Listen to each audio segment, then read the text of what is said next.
So hi at welcome muli dito sa ating channel. Ito na mga tol, One Piece Chapter 1110 full chapter. Syempre bago tayo magsimula, huwag kalimutang mag-subscribe at i-like ang video ito bilang suporta sa ating channel. So One Piece Chapter 1110 at ang title nga nito ay Planet Fall. At tingin ko nga tumutukoy ito sa pagdating ng mga Gorosei dyan sa Egghead Island. At sa cover story makikita nga si Momonosuke at si Yamato. At talagang gagayahin nga ni Yamato si Oden dahil sa lilibutin niya ng araw ng buwang Wano. So nagsimula nga ang chapter sa matinding reaction sa pagdating ng mga Gorosei dyan sa Egghead Island. Biglang-bigla nga dyan si Vice Admiral Bluegrass habang nakikita niya ang parang mga Black Lightning at napatanong na nga lang siya dyan kung ano na bang nangyayari sa mundo. Habang ang mga Marines naman nasabing parehong araw yan sa nangyari nung dumating dyan si Saint Saturn. Ipinakita nga rin ang grupo nila Frankie, napatingin nga rin sila sa mga nangyayari at sabi nga dyan ni Bonnie sana okay nga lang daw ang lahat. Habang ang ibang mga giant naman at ang mga pasipista talagang patuloy ngang binabanatan ang barko ng mga Marines. At sila Brogy at Dory nga patuloy na naglalakad patungo sa gitna ng isla. At ipinakita nga rin ng Room of Authority sa Marijua kung saan talagang wala na nga ang mga Gorosei at naiwan na nga lang dyan yung bakas ng summoning circle nila. At habang nangyayari nga yan 7 minuto na lang pala yung natitira sa ginagawang paghihintay nila Dr. Vegapunk bago nga sila magsimula. Umiinom pa nga ng Vega Coffee ang matanda at dagdag pa nga nila hindi nga raw ganong katagal yung oras na yun kaya siguradong hindi sila mapipigilan. Pero kasabay nga niyan unti-unti nang lumalabas ang mga Gorosei sa mga summoning circle nila dito sa Egghead Island. Makikita na nga dyan ang mga silhouette nila at talagang napakalalaking mga halimaw nga ng mga ito. Ipinakita nga na tumatakbo si Sanji habang nakatingin siya at sinabi niyang kailangan niyang ipaalam ito sa iba. Habang si Luffy naman talagang biglang-bigla at lumuwa na naman ang mata dahil sa 5 ng araw yung mga halimaw na yan. At mula nga dyan ang matindi mga tol inireveal nga ang pangalan ng transformation na yan ng mga Gorosei. Si Saint J. Garcia Saturn nga ay isang Gyuki. Si Saint Marcus Mars isang Itsumade. Si Saint Topman Warkery isang Huki. Si Saint Ethan Baron Bina Suguro isang Bakutsu. At si Saint Shepherd Jupiter nga isang Sandworm. So napakatindi mga tol at hindi nga nakalagay dyan kung Devil Fruit ability ba ang mga ito. Kaya mukhang tama nga ang hinala ng nakararami at beyond Devil Fruit nga ang kapangyarihan nilang ito. At kasunod nga niyan mga tol sa panel nga na to ipinakita nga ng buo ang itsura ng mga elder. Sila nga ang World Highest Authority, ang 5 Elder Planet at nasa full beast transformation nga sila. So talagang nakabase nga sa yokai ang mga ito, base na rin sa itsura at sa mga pangalan nila. At talagang grabe dahil sa parang pang endgame na nga ang nangyayari dito sa Egghead Island. Hindi na nga talaga nagsayang pa ng oras ang mga elder na yan. Mula nga dyan kumilos na nga sila. Nauna nga si Saint Ethan Baron kung saan talagang parang napakalakas nga ng observation haki niya. Na-detect niya nga dyan mula sa napakalayo ang isa sa mga pasipista. At kasunod nga niya ayan na nga bagang binanata ng frozen slash ng Gorosei ang isa sa mga pasipista. Napakabilis nga ng attacking yan at nag-transform pa sa hybrid form ang Gorosei. At ang matindi mga tol nakita nga ng dalawang Marines na may nangyari sa pasipista. Bigla na nga lang daw tumigil ito pero hindi nga nila nakita na ang may kagagawan nga si Saint Ethan Baron. Napakabilis nga ng Gorosei at hindi nga lang isa kundi napakaraming mga pasipista ang inatake niya. At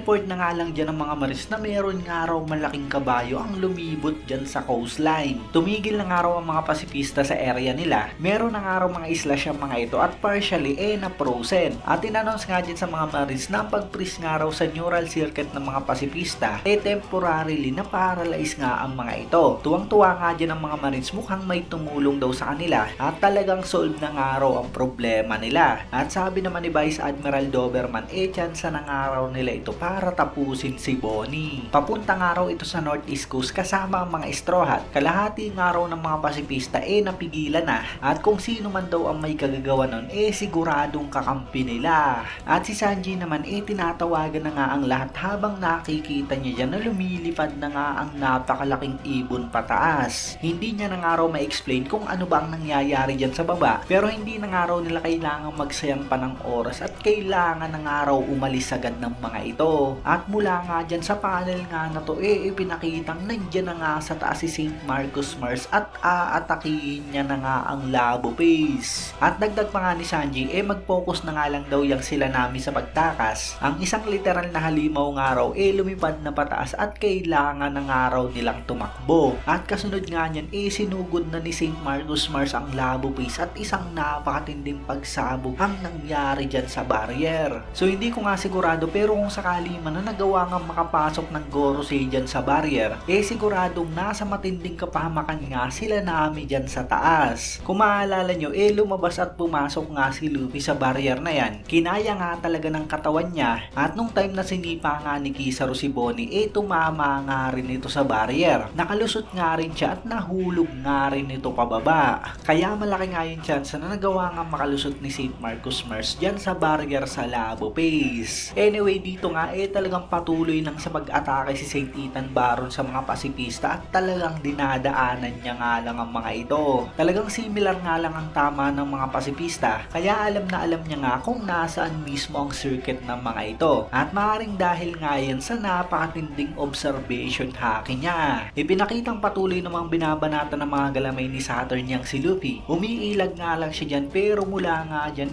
sumugod na nga rin si Saint Shiver Jupiter. Inatake niya nga dyan yang si Luffy. Umilag nga ito, pero talagang lumubog nga lang ang Gorosei sa lupa. At nasabi na nga lang dyan ni Luffy na nalusot nga raw ito sa lupa na parang isang bulate. Mula nga dyan cut naman dito sa taas kung saan kausap na nga ni Usopp si Sanji. Sabi ni Usopp talagang tatakas na nga raw sila, pero talagang wala pa nga rin daw dyan si Jinbei at si Zoro. At mula nga dyan makikita natin na nagawa nga pigilan ni Usopp ang Thousand Sunny, na kung maaalala nga natin talagang dire-diretso at hindi nga mapigilan ni Brook at Lilith. Nag-report naman si Jinbei at mukhang talagang matindi na nga raw ang nangyayari. At kung nakikipaglaban pa nga rin daw si Zoro, pepersahin niya na nga raw dalhin ito. At mula nga dyan ipinakita na talagang patuloy pa nga rin naglalaban dito si Zoro at Lucci. Tumalsik nga pataas ang isa sa mga espada niyang si Zoro. At sabi nga dyan ni Lucci, mukhang nakakadab nga raw na hanapin kung saan ba nagmumula ang mga napakalakas na haki. At sabi naman ni Zoro,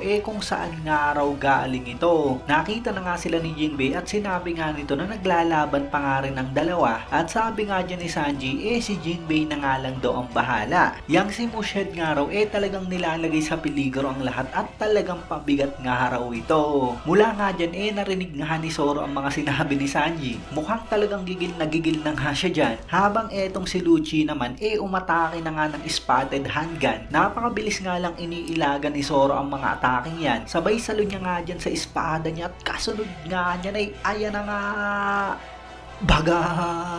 Ginamit nga dyan ni Zoro ang 3-sword style spotted leopard hahabahan at talagang napakatinding slash nga ang binitawan niya dyan kay Lucci. Napakatinding atake nga niyan, talagang gumuhit yung haki ni Zoro. Mukhang special attack nga yan para lamang kay Lucci dahil sa isa nga siyang leopard. At yun, finally mukhang talagang natapos na nga ang naging napakatagal na laban na ito ni Zoro at Lucci. Talagang matindi nga yung trash talk na ginagawa na Rob Lucci kay Zoro. Mukhang talagang pinakabanga tayo ni Oda dahil sa napakatagal matapos ng laban nila. Pero ayun, finally talagang pinatunayan nga ni Zoro na talagang kayang-kaya niyang pabagsakin sa isang atake ang si Rob Lucci. So nasa taas nga itong sila Zoro at Jinbei. Kaya kung sakali man na nakapasok na nga talaga si St. Marcus Mars dyan sa taas, siguradong may tatapat nga sa kanya at yun nga pwedeng si Zoro o kaya ay si Jinbei. Pero mas gusto nga natin kung sakali na magtapat nga si Zoro at si St. Ethan Baron. Napakahirap din talaga hulaan ang mga mangyayari, kaya titignan nga natin yan sa susunod na chapter. Sukat naman sa nangyayaring laban sa baba kung saan bigla na nga lang lumusot yang si St. Jupiter dyan sa may baba ni Luffy. Napakalaki nga ng bunga nga dyan ng Gorosei at talagang biglang bigla si Luffy sa mga pangyayari. Talagang nasakmal nga siya dyan ng Gorosei, pero makikitang napakalapit na nga dyan ng mga giant. Aatake na nga dyan yang si Brogy at Dory. Tanong nga ni Brogy, nakita ba raw ni Dory si Luffy? At sabi naman ni Dory, talagang napaka-nostalgic daw ng mukha nito. At ang madilim na tiyan nga raw,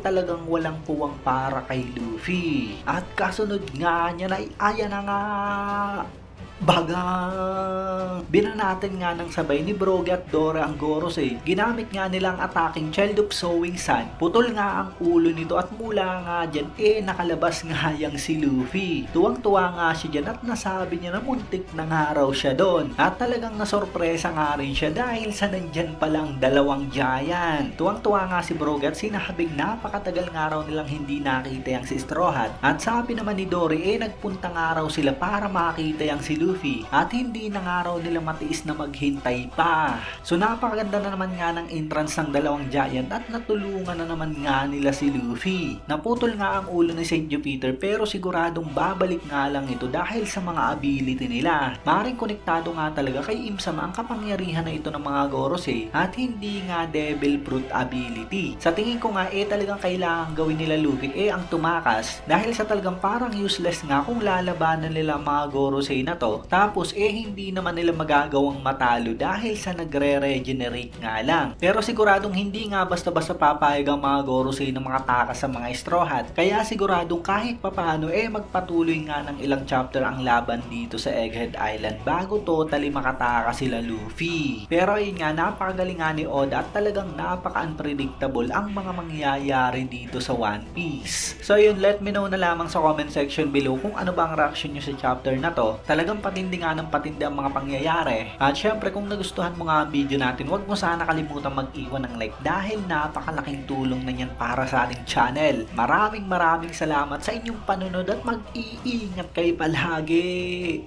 Bagang!